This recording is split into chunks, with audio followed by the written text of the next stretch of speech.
National Herald मामले में राहुल गांधी से आज भी पूछताछ करेगी ईडी। आज सुबह 11 बजे पूछताछ के लिए बुलाया। कांग्रेस आज भी करेगी एहतजाज।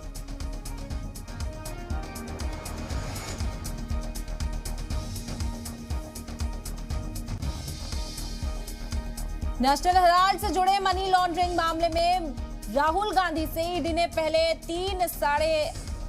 दिन 8.5 घंटे की पूछताछ। राहुल ने पूछा, सिर्फ कांग्रेस नेताओं को ही पूछताछ के लिए क्यों बुलाते?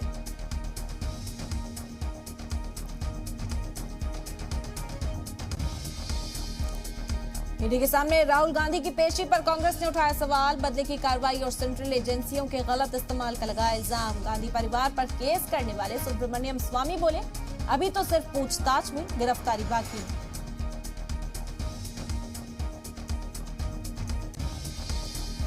राजस्थान में फिर भड़की रिजर्वेशन आंदोलन किया। कई तबके के लोगों ने अलग से 12% रिजर्वेशन की मांग को लेकर भरतपुर में आगरा जयपुर हाईवे को किया जाम।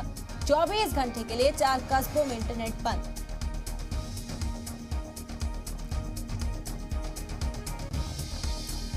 यूपी में बुलडोजर एक्शन के खिलाफ जमीयत उलमा हिंद ने सुप्रीम कोर्ट का दरवाजा खटखटाया। बिना कानून अमल के मकान तोड़ने पर रोक लगाने और तोड़फोड़ में शामिल इंतजामिया अफसरान के खिलाफ कार्रवाई की मांग की।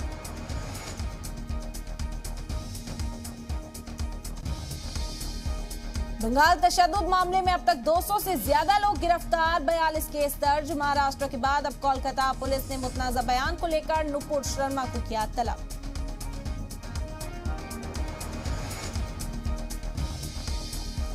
भारत और साउथ अफ्रीका के बीच T20 सीरीज का आज तीसरा मैच शाम 7 बजे विशाखापट्टनम में खेला जाएगा। 5 मैचों की सीरीज में 2-0 से आगे है साउथ अफ्रीका।